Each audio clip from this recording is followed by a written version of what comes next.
Alors, bienvenue dans cette vidéo où on va parler de background position. D'accord? Donc, j'ai juste modifié un petit peu la page index.html. J'ai supprimé tout le texte des planètes et j'ai rajouté une div. Dans mon CSS, je vais mettre une div et tout va se passer à l'intérieur. D'accord? Vous inquiétez pas, je vais rajouter un élément qu'on n'a pas encore vu, ça va venir dans 2 ou 3 vidéos. C'est juste que pour un visuel, ça va être beaucoup plus pratique. Je vais faire une height à 500 px,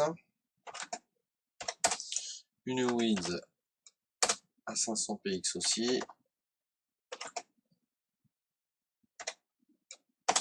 Ok, et non, je vais pas rajouter l'élément, je vais mettre un fond directement. Vous allez voir que ça va être beaucoup plus joli. Alors, pour mettre un fond, c'est background, color, et je vais le mettre en bleu par exemple. Bleu. Voilà, donc là, j'ai mon carré avec mon fond, très bien. Maintenant, je veux intégrer une image. Alors ça, on l'a déjà vu, hein, background, image. On récupère l'URL, URL. Moi, par exemple, je vais changer, là, je vais prendre mon petit dragon. Alors, j'en ai deux, je vais vous montrer pourquoi deux. PNG gère la transparence. Donc là, si j'utilise dragon.png,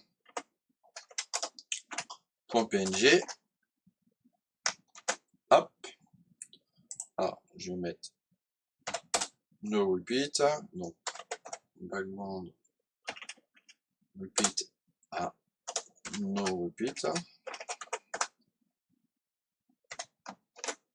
Voilà, donc on en a qu'un. Donc là, ça gère la transparence. Si maintenant je mets le JPEG, d'accord, on a le même dragon, sauf que vous avez un carré blanc. D'accord? Alors, voyons voir un petit peu maintenant, donc c'est celui-là qu'on va utiliser, hein. Voyons voir comment on va pouvoir faire en sorte de le positionner.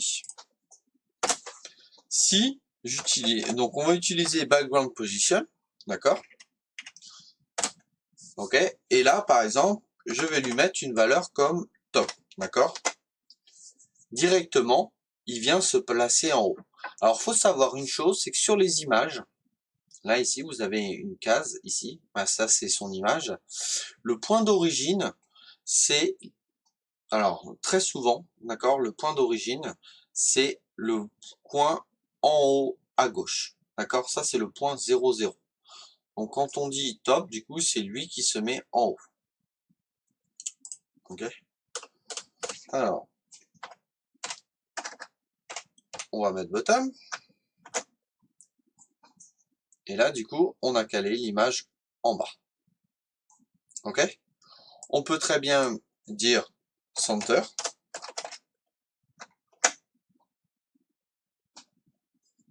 Ok? Vous avez right.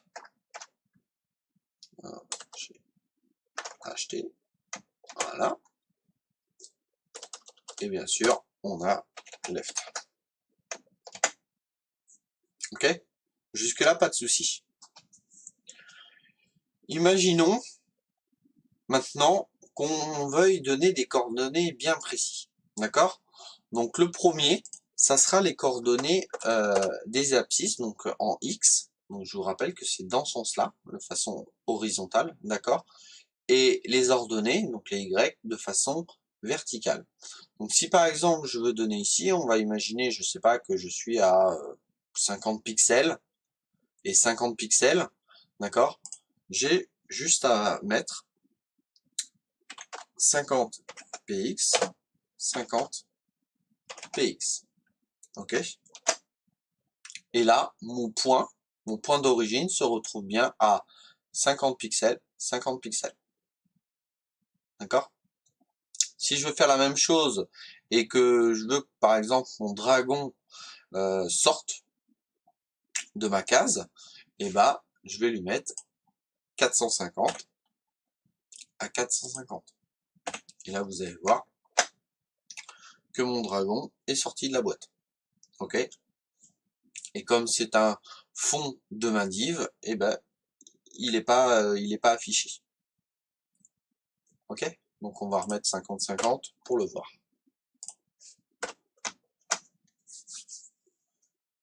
Imaginons que j'ai envie de mettre 2 dragons. On peut très bien, avec une virgule, rajouter un autre dragon. Un autre fond de dragon. D'accord? Donc si j'enregistre, là, pas de changement. Tout simplement pourquoi? Parce que nos 2 dragons sont superposés les uns sur les autres. Par contre, en utilisant le background position, donc ça c'est la position du premier dragon, je mets une virgule, et là, je vais mettre un autre dragon. D'accord? Donc là, par exemple, je vais mettre, je sais pas moi, 300. Ouais. On va voir s'il dépasse ou pas. 300 px. D'accord? Et on va le mettre au niveau de la même hauteur. D'accord? Donc 50 en Y. Non, il dépasse pas. Donc voilà, j'ai bien mes 2 dragons, mes 2 fonds, avec 2 positions différentes. D'accord? Qu'on peut gérer de façon voilà, optimum. Donc j'espère que c'est pas extrêmement compliqué à comprendre, mais c'est intéressant de savoir comment ça fonctionne. Notamment, je vous invite à aller regarder sur internet sur ce fameux point d'origine, parce que c'est vrai que c'est un peu perturbant des fois. Alors, j'ai volontairement mis le JPEG, malgré que ça fait sale, du coup de mettre directement avec un fond blanc comme ça, c'est tout simplement pour qu'on se rende compte de où ça apparaît. Ok? Et je sais pas si vous avez remarqué ou pas, les JPEG en fait prennent par rapport à au coin de la page, d'accord? Si je me remets en top ici,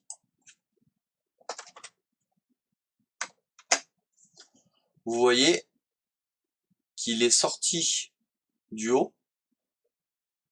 Ok, alors, non, il est pas sorti du haut. Non, non, non, je dis des bêtises. Je dis des bêtises. Autant pour moi, c'est juste du coup un effet visuel. C'est juste un effet visuel. Donc, autant pour moi, je dis des bêtises. Donc, 50 px et 50 px. Hop, c'est juste que du coup, il y avait le blanc et je pensais que ça sortait du cadre. Donc voilà. On peut très bien donner des valeurs négatives. Du coup, par exemple, si je veux le faire sortir de 5 px, d'accord, on peut très bien mettre un 5. Alors, là, si je suis là, il va sortir ici. Hein. Voilà. Donc là, il est sorti un petit peu, vous voyez là que l'écart, du coup, il est sorti. Donc on peut très bien utiliser des valeurs négatives sans aucun problème. Ok? Donc je vous dis à bientôt sur une prochaine vidéo. Ciao, ciao!